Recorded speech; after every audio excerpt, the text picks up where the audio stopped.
గురుగారు, రుద్రాక్షలను కేవలం మగవారు మాత్రమే ధరించాలా? ఆడవాళ్ళు కూడా ధరించవచ్చా? రుద్రాక్ష ధారణకు ఎటువంటి నియమాలు వర్తిస్తాయి? రుద్రాక్ష చాలా దివ్యమైనటువంటిది, పవిత్రమైనటువంటిది. సాక్షాత్తు పరమేశ్వరుని కంటి కొలుకుల నుండి జారిపడిన నీటి బొట్టు ఒక వృక్షంగా మారింది. దాని నుంచి వచ్చినటువంటి పండు రుద్రాక్ష.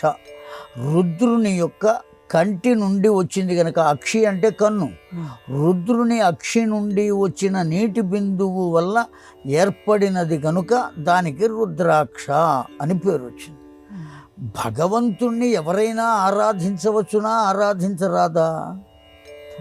ఆరాధించవచ్చు. స్త్రీ పురుష భేదమేమీ లేదు.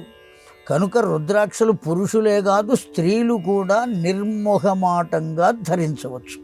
అందులో ఏమాత్రము సందేహం లేదు. రుద్రాక్షలు తీసుకుని జపం చేయవచ్చు. స్త్రీలు కేవలం పగడాలతోనే జపం చేయాలి, లేదా కమల పూసలతో జపం చేయాలి, తులసి పూసలు, ఆ తరువాత రుద్రాక్షలు వాడకూడదు. ఇవన్నీ కూడా అక్కరలేని నియమాలు. ఆ నియమాల వల్ల అసలు జపం జోలికే వెళ్లకుండా ఆగిపోయేటువంటి వాళ్ళు కూడా ఉన్నారు. కనుక రుద్రాక్ష అనబడేది ఒంటి మీద ధరించవచ్చు, ఎక్కడైనా హాయిగా ధరించవచ్చు స్త్రీలు. అందులో ఏమీ సందేహం లేదు.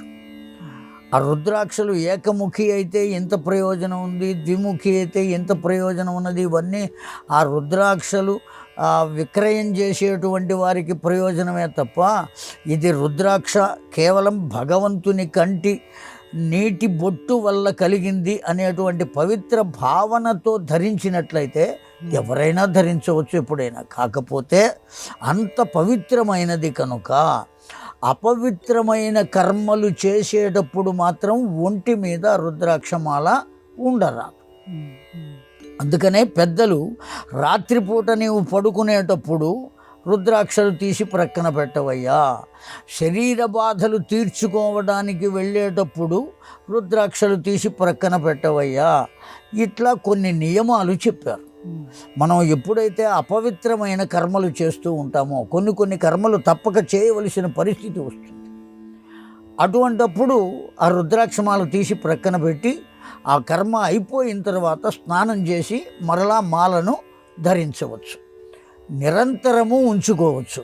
కాకపోతే ఒక్క పనికిరాని కర్మలు చేసేటప్పుడు అభక్ష్య భక్షణం, అదృశ్య దర్శనం, అగమ్య గమనం, ఇలా కొన్ని చేయకూడని పనులు ఉన్నాయి. వెళ్ళకూడని చోటికి వెళ్ళుట, చూడకూడని దృశ్యము చూచుట, చెయ్యకూడని పని చేయుట, తినకూడని దానిని తినుట, ఇవన్నీ చెయ్యకూడని కర్మలు. అటువంటి సందర్భంలో వాటిల్ని ధరించరాదు, స్త్రీలు కానీ పురుషులు కానీ.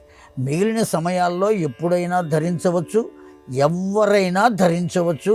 దానికి కుల వ్యవస్థ లేదు, ఏ వ్యవస్థ లేదు. భగవంతుడికి అందరూ ఒక్కటే, అందరికీ భగవంతుడు ఒక్కడే.